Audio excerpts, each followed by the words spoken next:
Michael C. Ford, who has had a Grammy nomination, a Pulitzer Prize nomination, and a Pushcart Prize nomination. Let's nominate him to be the final reader.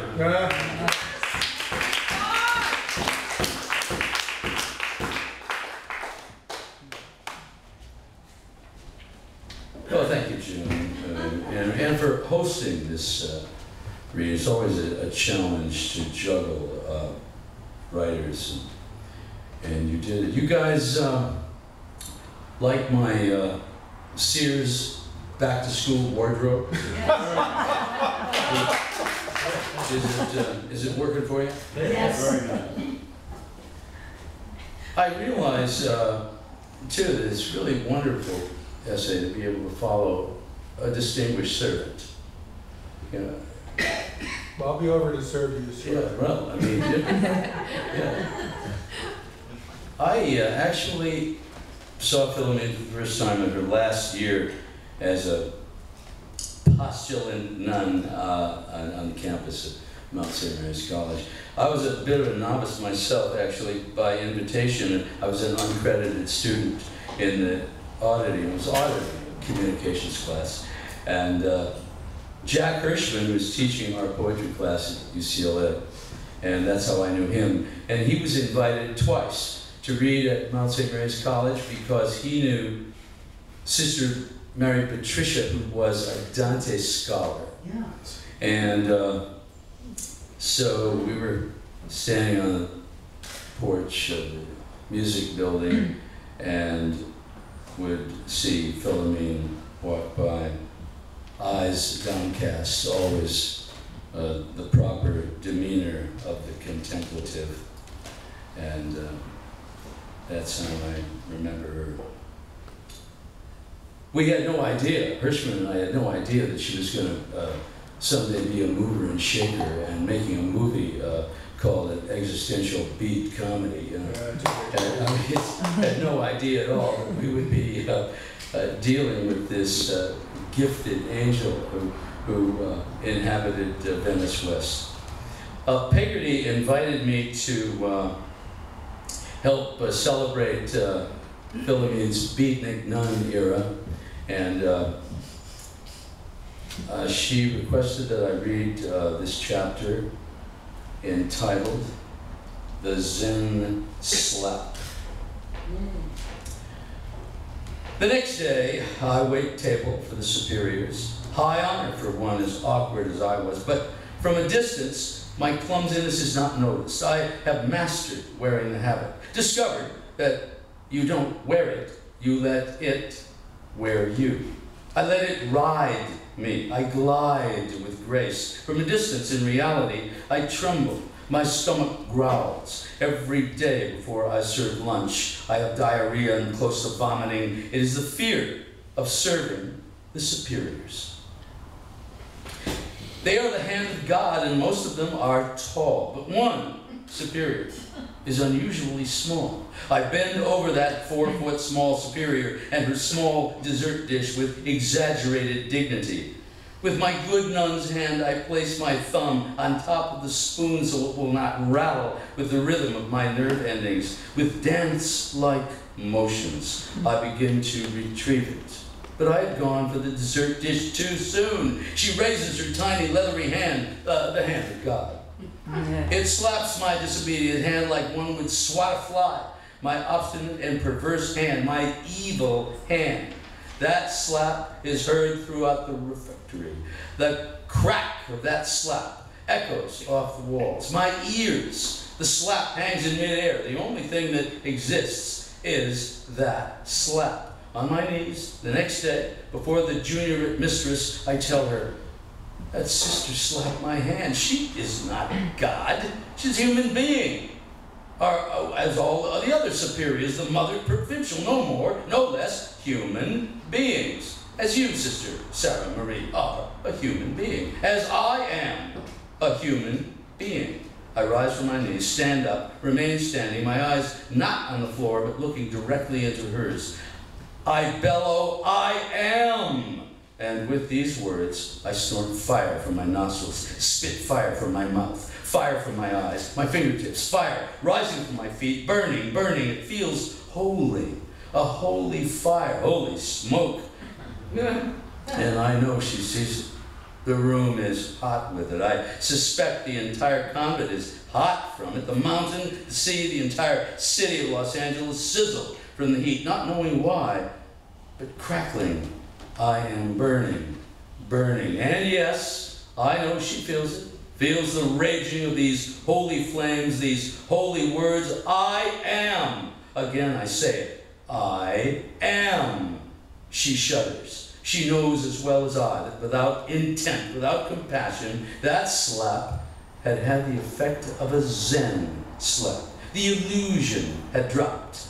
Epiphany. The veil had been torn away. You are worldly, the Mother Provincial says in the parlor, bent over me. Even your voice, its inflections, worldly. I stare back at her. I will not let my eyes move from side to side, not up or down, especially not down. Just one long, steady stare, as if into the eyes of God. What actually had happened was the Mother Provincial had heard my sister's voice outside the window on a visiting day. She had not looked, or she would have seen that it was not my voice at all. But it is against the holy rule to tell the Mother Provincial this.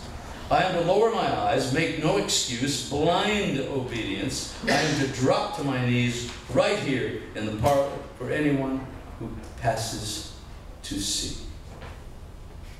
Drop to the shiny parquet floor from which I had moved so very many black spots. But I am not removing them at this moment. I am probably creating a few, not with my heels. They are not moving. They are absolutely still, frozen into a vast silence, almost solid. I will have to speak to your superior about your being worldly. I turn, probably make a black spot now, and now I am making another even bigger black spot, a huge black spot which engulfs both her and me, like where a fire had taken place. The parlor, probably the chapel, the whole convent, all the way down the mountains of the sea. In fact, it is an entire sea of black spots, ashes, cinders, the sea, the sky, sun, moon, stars, the city, one enormous cinder. All one vast, magnificent black spot. Black. Everything black. The name tags do not come off all my garments easily.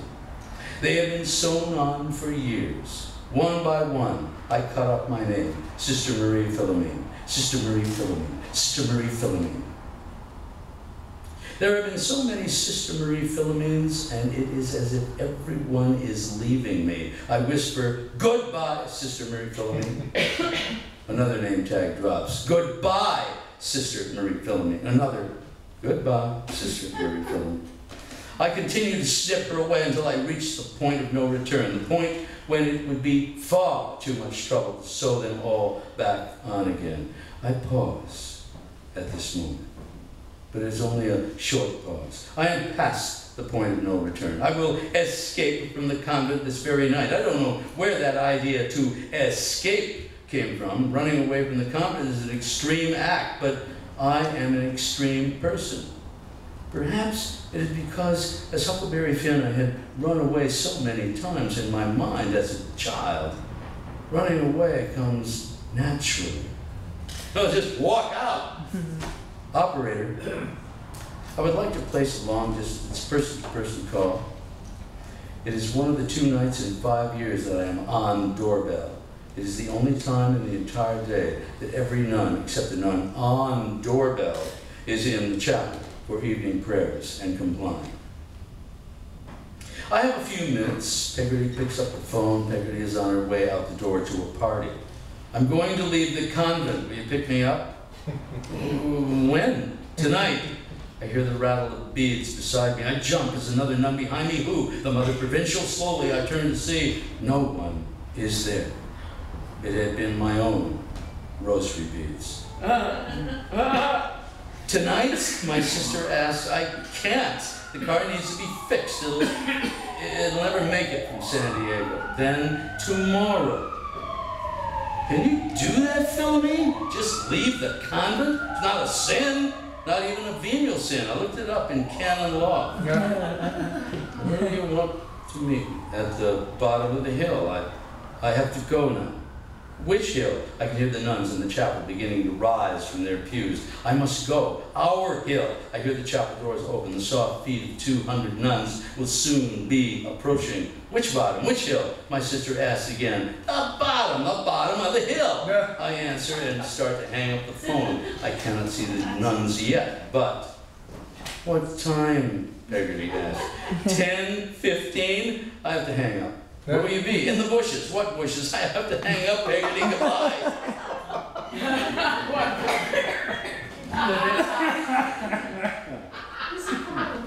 The next day, I make a request of a nun I can trust. Her charge is convent breezeway. I ask if she will leave the door to the courtyard unlocked. She asks no questions, simply says she'll do it. Well, the last time I take off my black robes, hang them up. I place my veils in a drawer. The crucifix, my profession crucifix. That is the most difficult to leave.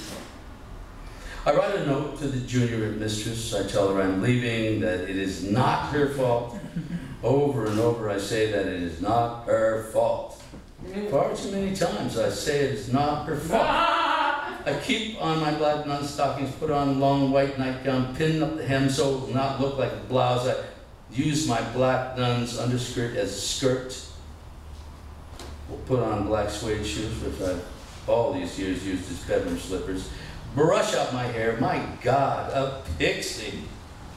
Then wrapped in black nun's shawl, I creep through the halls, now an arcade of sleep, down the stairs, along the corridors, towards the large glass doors. I raise the latch quietly, quietly. It is very loud, that door. I open it, close it. There is a thunderous sound. Seemingly every nun in the world is asleep, and then this sound, has it awakened or simply entered the nun's sleep, their dreams? To them, was it just another bellow from the voice of God? To me, the sound of the door closing as I leave the convent is far louder than the sound of the door closing behind me when I enter. Outside, I creep across the stark white patio, my lone hunched figure dark against the whiteness. I look much like the dark figure which has chased me in my dreams, only this time I am running with him. I jump over a small wall, then crawl down the side of the mountain, under the trees, into the bushes. In the bushes, in the fog, I wait. My sister is not here. In the distance, there is a man yelling, come back here!" A dog barking. At what? At whom? For me? Is the night guard chasing me? And behind him, nuns? Have they already learned of my escape? Are the nuns chasing me? I wait. Fog. The man yelling. The dog barking. I wait. Has my sister's car broken down? She's never driven the Los Angeles freeways alone, did I? Above me, on top of the mountain, 200 nuns sleeping, or are they no longer sleeping? Has the thunderous door awakened them? Are they running down the side of the hill through the fog, their beautiful silhouettes in the silver air? Slow, dance-like motions, creating black crescent moons. I wait alone under the moon. What is that sound? A bird? A nun's footstep? I still wait. And then in the distance, the sound of a car slowly climbing a winding road uphill. Finally, it emerges, clanking up out of the fog. That is the funniest looking raft I ever saw. Going slow, I suppose, watching for steamboats. You know, the Mississippi's harder than it used to be. I bolt out of the bushes, jump into the car, and say to my sister, "Give me a cigarette!"